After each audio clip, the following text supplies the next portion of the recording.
Y ahora el apóstol Pablo quiere hacer una transición entre siempre velar por el servicio que ofrecemos al Señor, cuidar el servicio que ofrecemos al Señor, pero haciendo una transición entre lo que ha presentado ya de la oración a cómo debe de ser ministrado el servicio público, quiénes son los que deben de ministrar dentro del servicio público. Y yo creo que aquí comenzamos a meternos en camisa de 11 varas, no sé si entiende ese dicho, a meternos un poquito en terreno escabroso y difícil. Digo esto porque es un tema de controversia que cada vez que nos corresponde hablar de esto, siempre las antenitas se levantan, los foquitos de alarma se levantan y se encienden, pero es necesario que cada uno de nosotros indaguemos lo que la palabra de Dios dice, por muy difícil que a nosotros nos parezca el tema. No es asunto personal, no es asunto de una corriente sociológica llamada machismo, feminismo. Es un asunto de Dios, y Dios lo presenta en su palabra para que usted y yo podamos tomar consejo de parte de Él. ¿Cuál es el diseño de Dios para los que ministran dentro de la obra del Señor, dentro de la iglesia? ¿Quiénes son los que toman protagonismo dentro de la iglesia local? Y aquí es donde él comienza a hacer esa transición, versículo 8, y es lo que vamos a ver ahora, y en los próximos miércoles estaremos hablando de ese tema escabroso que aquí iniciamos. Así que voy a dar lectura entonces a la palabra del Señor en 1 de Timoteo capítulo 2 y versículo 8 nada más, lo cual dice: quiero pues, dice Pablo, que los hombres oren en todo lugar, levantando manos santas, sin ira ni contienda. Versículo pequeñito y enfocado siempre a la oración dentro del servicio público que ofrecemos al Señor como congregación local, como iglesia local, como la iglesia de Jesucristo. Y aquí hay tres principios que el Señor quiere mostrarnos de cómo debemos nosotros cumplir el ministerio de la oración dentro de la iglesia. ¿Quiénes son los que deben de orar? ¿Por qué es que debemos de orar? ¿Y cómo es que debemos de orar? Y es aquí entonces donde introducimos esto que Pablo está queriendo presentar más adelante, versículos 9 en adelante realmente. Pero en primer lugar nos dice: quiero que los hombres oren en todo lugar. Y aunque hemos dicho que podemos referirnos como hombres en la Biblia en una forma genérica, es decir, en general, para toda la humanidad, y ahí incluye niños, jóvenes, adultos, hombres y mujeres. Aquí en este pasaje la palabra que Pablo utiliza es bien específica para referirse a los hombres. Dice aquí: quiero que los hombres oren, y ese hombres es andros, que es lo que define al varón o distingue al varón de todas las demás personas del otro género. Y esto es lo que realmente el apóstol Pablo está queriendo enfatizar, y por eso digo que es una transición, porque levanta primero a este grupo de personas, varones, para mencionar luego su doctrina en cuanto a quiénes son los que deben de ministrar dentro de la iglesia local. Así que en primer lugar él está diciendo que la oración pública debe de ser ministrada por los hombres de la congregación, los varones, para ser un poco más específico. Esa palabra andros, yo creo que usted la conoce, y la usamos, por ejemplo, en algo tan negativo que a nadie le gusta que se mencione. Por ejemplo, las mujeres sufren de menopausia y los hombres sufrimos de andropausia. Es la distinción de la misma crisis de mediana edad. El hombre no tiene menopausia, el hombre tiene andropausia, porque se distingue en su género de este padecimiento. Y simplemente lo menciono porque es la palabra que ya nosotros utilizamos en diferentes aspectos para definir exactamente al varón, al hombre, específicamente hablando. Y aquí Pablo está diciendo en este versículo que quienes él quiere, que él desea que levanten la voz en la congregación local, en el servicio público que realizamos para nuestro Dios, para que oren dentro de la congregación, deben de ser los varones. Y digo, esto realmente puede crear una gran controversia porque en nuestra sociedad tenemos el concepto del machismo, la cultura machista latinoamericana que ha sido tan arraigada en el corazón y en la forma, en las costumbres, en la cultura de las personas, que realmente se ha denigrado la función y el papel de la mujer en la sociedad. Pero a raíz de eso se levantó otro grupo allá por el año 60, más o menos 65, donde las mujeres se levantaron y estuvieron protestando y se creó el movimiento feminista. Para contrarrestar al machismo se creó el feminismo. Y entonces el machismo es un polo totalmente aislado y lejano a la realidad. Pero también el feminismo se fue al otro extremo. Así que ambos movimientos, machismo y feminismo, son extremos que no buscan realmente la reconciliación, la realidad de lo que debe de existir en la sociedad. Y cada vez que se habla de este tipo de temas, la gente tiende a pensar en estos dos polos, en estos dos extremos.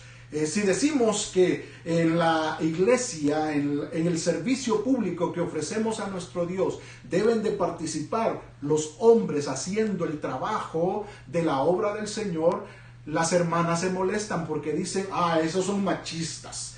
Esos son, denigran a la mujer, menosprecian la función de la mujer, menosprecian a las mujeres y comienzan a sacar argumentos. Las mujeres somos capaces, las mujeres somos muy buenas para hacer las cosas que los hombres hacen, y muchas veces las mujeres hacemos, dicen, mejor que el hombre en determinadas cosas que realizan, y realmente tienen mucha razón en todos los aspectos que señalan. Pero aquí realmente no vamos a tratar el machismo o el feminismo. Aquí no estamos hablando de lo que la sociedad nos presenta. Y por eso estoy tomando tiempo para expresar esto. Porque realmente estamos mal ubicados cuando para tratar un pasaje bíblico comenzamos a argumentar socialmente algo que es espiritual, algo que es del diseño de Dios.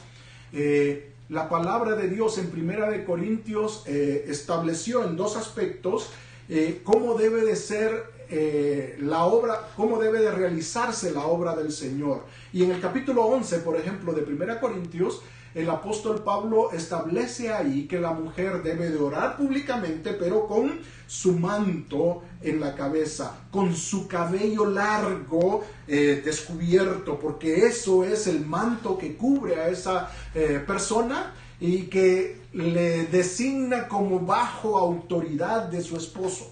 Si una persona, una mujer, no se pone su manto o no tiene su cabello largo sobre ella, no puede ministrar dentro de la obra del Señor, porque eso es, según el apóstol Pablo, un sinónimo de sublevación a la autoridad de su esposo, y por lo tanto está en pecado y no puede participar dentro de la obra del Señor. Esto es palabra de Dios. Si usted va al capítulo 11, desde el versículo 12 en adelante, el apóstol Pablo comienza a hablar de este tema. El versículo 1, él dice, sed imitadores de mí, así como yo soy de Cristo, y luego comienza a establecer todos los principios acerca de la participación en el servicio público, dando prioridad a los varones dentro de la obra del Señor, pero sin menospreciar la función de la mujer, simplemente estableciendo, la mujer necesita someterse a la autoridad de los hombres en la congregación. Pero también el apóstol Pablo establece ahí en 1 Corintios también de que hay un orden establecido por el Señor. Primero es Dios y luego Dios creó al hombre, el varón, y luego por causa del hombre creó a la mujer. Y este es el orden que Él ha establecido, nuestro Dios.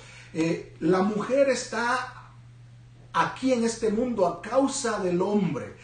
Dios vio al hombre triste, al hombre solitario, y entonces Él dijo: crearé a la mujer, que le llamó ayuda idónea para el hombre. Y en este sentido, Dios establece la jerarquía. No es que sea mejor el hombre que la mujer. No estamos hablando de quién es mejor. No estamos hablando de calidad de persona. Estamos hablando simplemente de posición en la jerarquía que Dios ha establecido dentro de la humanidad y dentro de su iglesia. Y por eso entonces Cristo está primero. Luego está el hombre como la cabeza del hogar y luego está la mujer. Primero está Cristo, luego está el hombre, el varón que Dios ha establecido como líder dentro de la obra del Señor, y luego están las mujeres, que son las que deben de someterse a el líder que Dios ha establecido, o los líderes que el Señor ha establecido. Por eso es que aquí el apóstol Pablo inicia en primer lugar levantando la función del varón dentro del servicio, que es la de orar públicamente. Públicamente, el llamado a orar dentro del servicio que ofrecemos a nuestro Dios son los varones, los hombres. Y no cualquier hombre, hermano. Es el hombre que ha nacido de nuevo. Es el hombre que tiene temor de Dios. Es el hombre que ha confesado sus pecados. Es el hombre que se mantiene en relación estrecha y personal con Dios. Así que, aunque sea hombre, cualquier hombre que esté en la congregación no necesariamente tiene que participar dentro de las oraciones que se realizan, porque hay necesidad de cumplir requisitos. Y por eso yo he denominado a este estudio principios para cumplir el ministerio de la oración en la iglesia, porque hay reglas establecidas, no por mí, no por la iglesia, no por la sociedad, sino por el mismo Dios establece esto. Son los hombres los que deben de levantar la voz para clamar al Señor públicamente dentro del servicio que ofrecemos a nuestro Dios. Más adelante, en los próximos miércoles, estaremos hablando un poquito más de la función de la mujer y hasta qué grado la mujer puede ministrar dentro de la iglesia local. Así que les invito a que no se pierdan los siguientes estudios que vamos a tener. Pero diciendo esto, es bueno recalcar esto y aclarar para muchos hermanos en Cristo modernos, porque por eso es que la palabra de Dios no aprueba que hayan pastoras de iglesias. Por eso es que la palabra de Dios no aprueba que hayan ancianas líderes de la iglesia. Él estableció pastores y maestros. Él estableció ancianos de la obra del Señor. Y yo creo que la palabra de Dios es muy clara en relación a esa función de liderazgo principal dentro de la obra del Señor. Y por eso es que nosotros, su servidor y nuestra iglesia, no creemos y no estamos de acuerdo con tener mujeres que pastoreen nuestra iglesia o cualquier otra iglesia. Eso es ponernos en contra del diseño de Dios para su iglesia local. Así que quizás suene una bomba para su corazón y su mente en este momento lo que estoy expresando, pero como dije, no es prejuicio personal, no es un asunto social lo que estoy estableciendo, es el principio bíblico. El Señor establece que son los varones los que Él ha llamado para que hagan esta función dentro del servicio que ofrecemos a nuestro Dios. En el capítulo 3 vamos a entrar un poquito más también de lleno cuando Pablo aclare quiénes son los que el Señor ha establecido como ancianos y cuáles son sus requisitos como ancianos, hablando de anciano pastor de la iglesia. Pero en este capítulo 2 comienza a introducir el tema poniendo el orden establecido. El hombre es primero, la mujer es después. El hombre es el llamado a enfrentar el servicio público delante de Dios, no la mujer.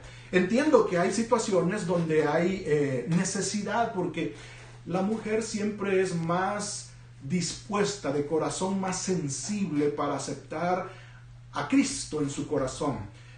Y muchas congregaciones, muchas iglesias locales inician con el ministerio de mujeres piadosas, mujeres responsables, mujeres comprometidas con el Señor. Recuerdo en la iglesia donde yo me formé de pequeñito, fue formada por la iglesia, la sociedad femenil que se reunía en casa y comenzaron a clamar al Señor por que el Señor levantara una iglesia en ese lugar, en esa colonia, y así fue como comenzó la iglesia. Y normalmente así inician las congregaciones locales. Son fundadas por un grupo de mujeres comprometidas con el Señor, deseosas de que la palabra de Dios se predique en ese lugar. Pero al final de cuentas, cuando se está iniciando, realmente necesitamos nosotros tomar en consideración que Dios usa a quienes están disponibles. Pero a medida que la iglesia va creciendo, van entrando varones dentro de la obra del Señor, y estos entonces deben de hacerse responsables de la función que el Señor les da para estar en la obra del Señor. Así que el varón es responsable. Y yo quiero decir en primer lugar ahora que usted, mi hermano, que me está escuchando, que es de nuestra congregación o de cualquier otra congregación, usted ya tiene clara la responsabilidad que Dios le ha dado. En primer lugar, en su hogar. Usted es el líder de su hogar. Usted es el sacerdote de su hogar. Usted es la persona a quien Dios va a demandar por su hogar, por su esposa y por sus hijos. Así que usted es el pastor en primer lugar allí. Usted necesita tomar esta responsabilidad, no dejar la responsabilidad a la esposa. Eso es lo más fácil, hermanos. Un chiste muy famoso y muy gastado es que realmente decimos que el hombre es la cabeza del hogar, pero la mujer es el cuello.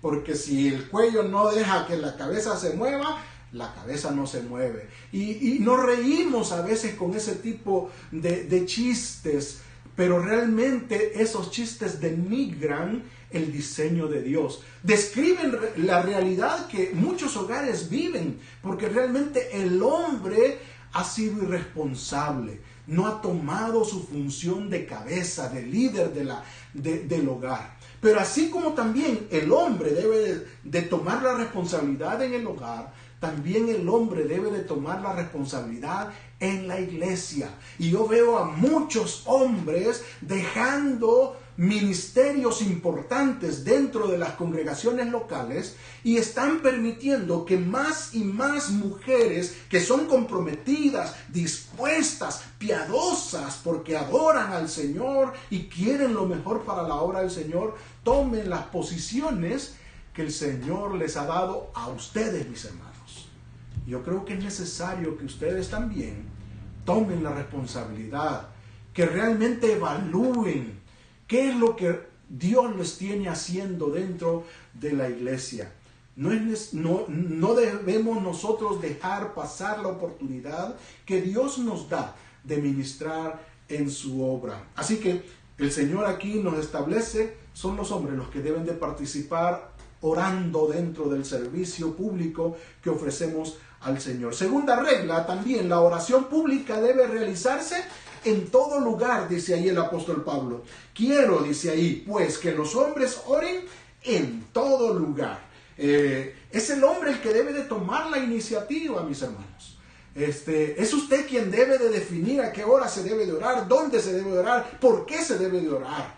Usted está en una reunión social, por ejemplo, usted debe de ponerse en pie y decir, hermanos, estamos reunidos en este cumpleaños. Yo quiero invitarles a todos a que vengamos a la presencia del Señor y elevemos esta oración a Dios. No importa que sea una reunión social, usted debe de tomar la iniciativa de orar públicamente, de levantar su voz para proclamar el nombre de Cristo en esa reunión.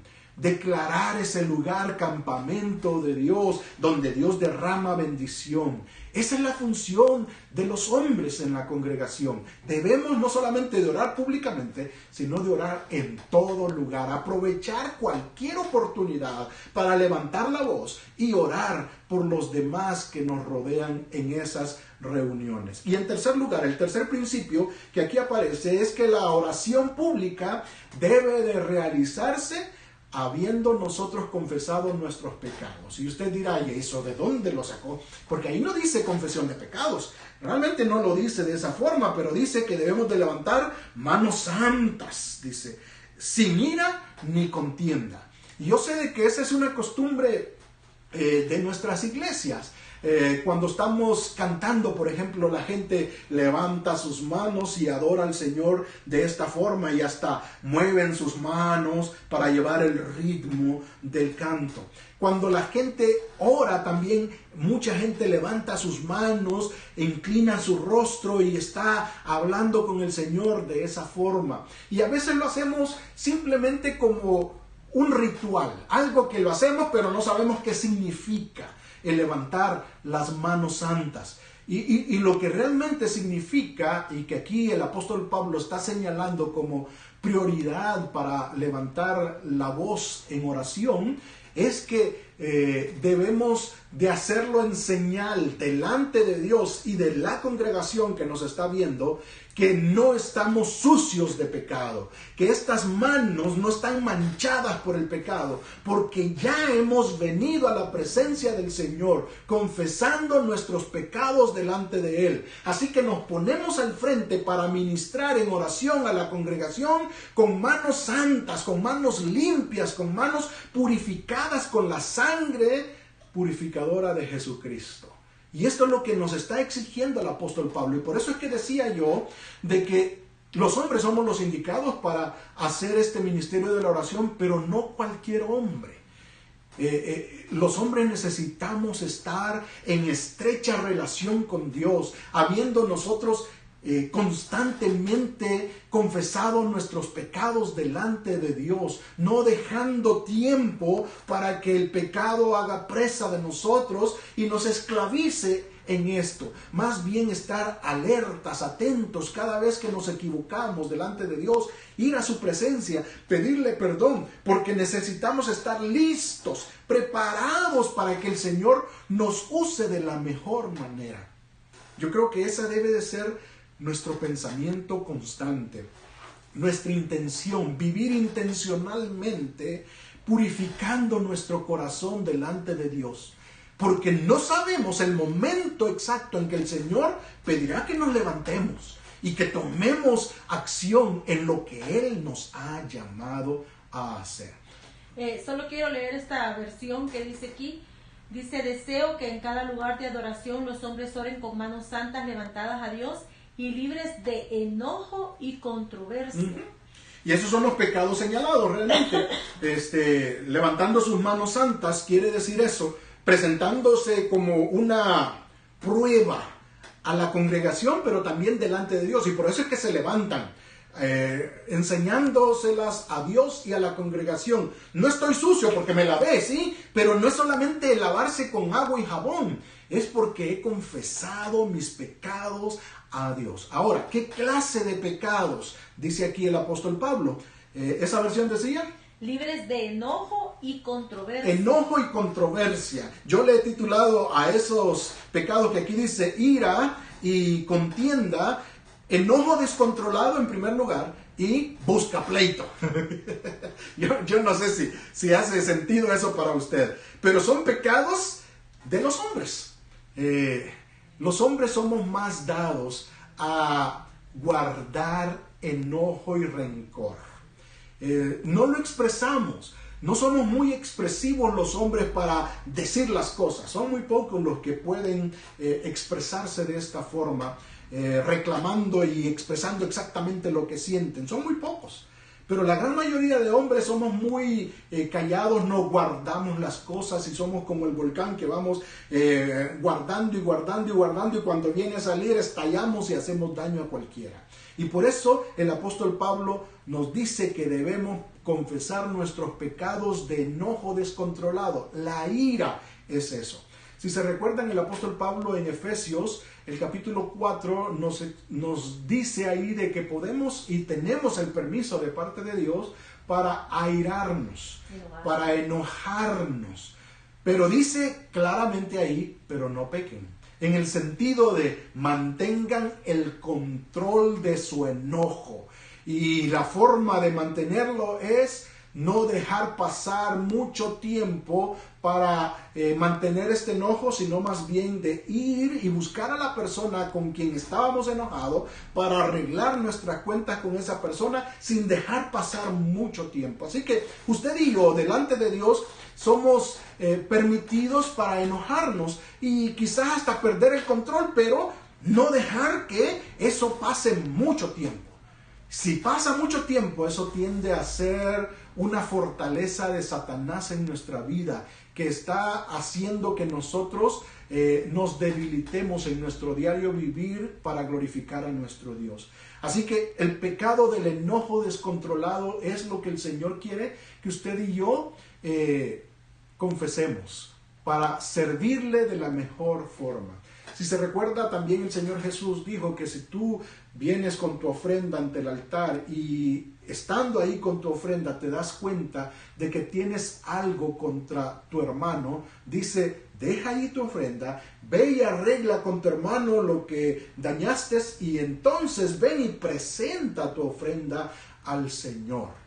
Y lo que el Señor espera es eso de cada uno de nosotros. Por eso digo, nosotros debemos de vivir intencionalmente confesando nuestros pecados, conscientes de que nos equivocamos y en el momento de equivocarnos estar listos, preparados, dispuestos a confesar nuestro pecado al Señor, de pedirle perdón a Dios, de arrepentirnos de eso que hicimos para continuar adelante, porque no sabemos cuándo el Señor demandará de nosotros ponernos al frente y comenzar a ministrar dentro de su obra, porque Él quiere que oremos en todo lugar, aprovechando todas las oportunidades. Pero si estás con pecado en tu corazón no confesado, no podrás hacerlo, por lo menos no serás acepto delante de Dios y no podrás levantar tus manos santas delante de Dios. El otro pecado mencionado ahí es la contienda, y la contienda tiene que ver con esos pleitos, esas dificultades y discusiones acaloradas,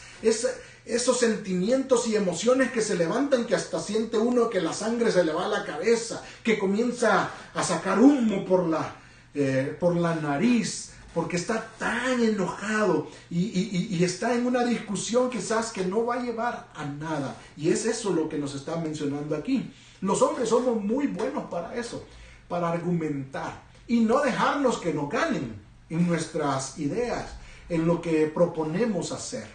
Y el Señor aquí dice de que si usted es así, si usted es de ese tipo de hombre que quiere imponerse, quiere hacer lo que usted cree mejor y no importa qué es lo que el otro diga, y usted está dispuesto a seguir luchando por su idea, por su razonamiento, por imponer su posición, el Señor le dice, mira, ese es un pecado y debes de confesarlo delante de Dios, porque no podemos ser buscapleitos, hermanos. No podemos ser argumentativos y simplemente dejar dañadas a las personas con tal de ganar mi punto de vista.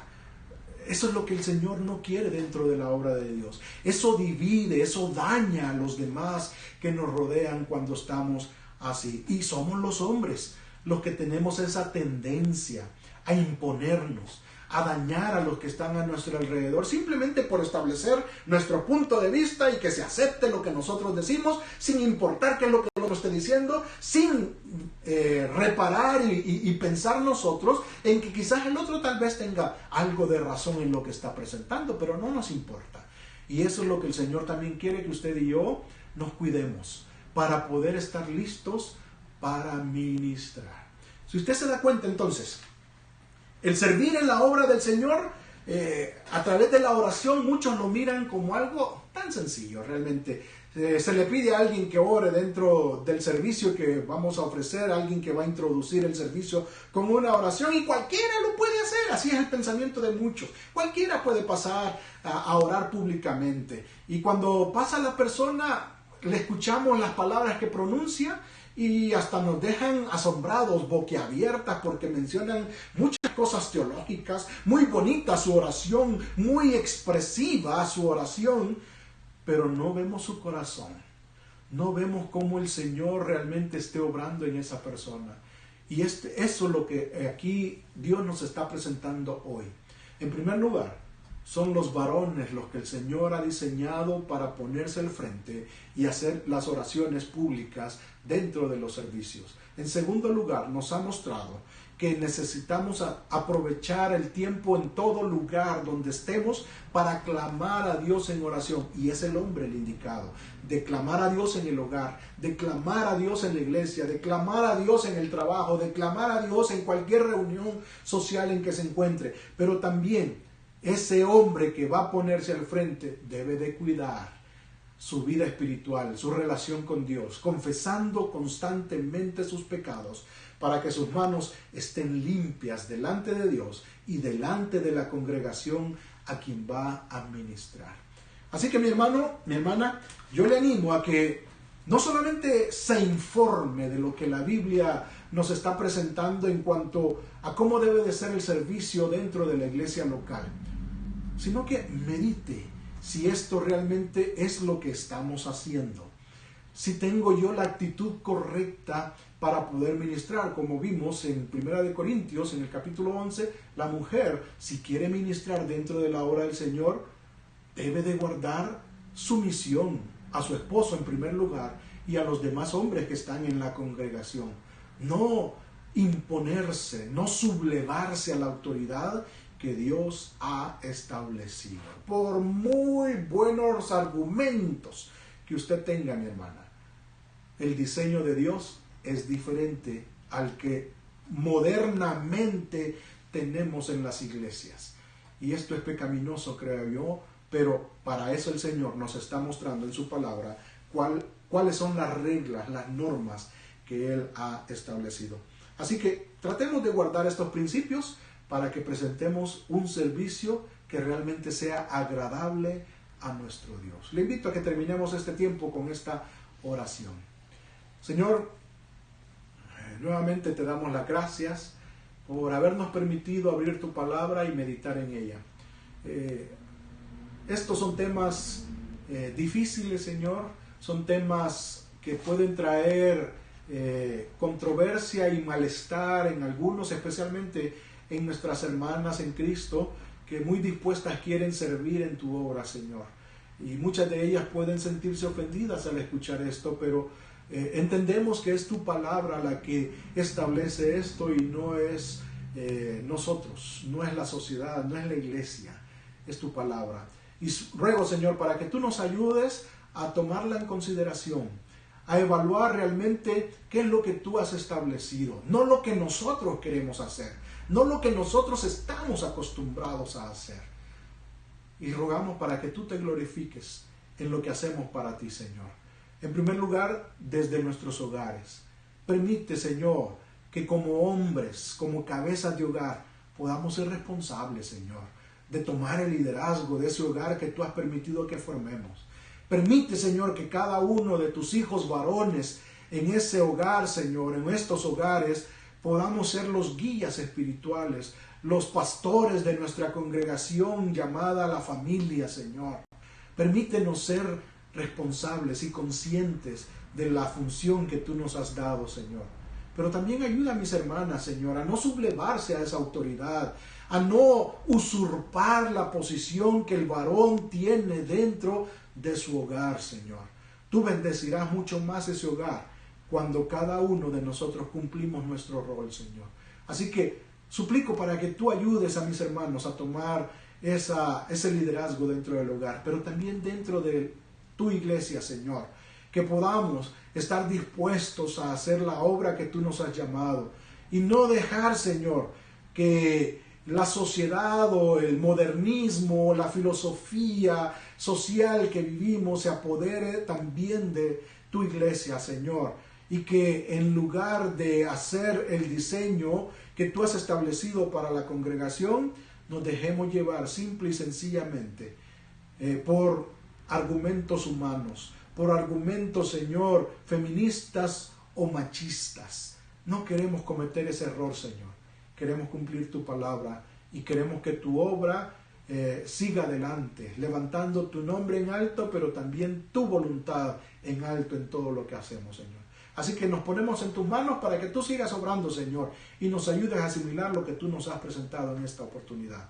En Cristo Jesús lo suplicamos. Amén.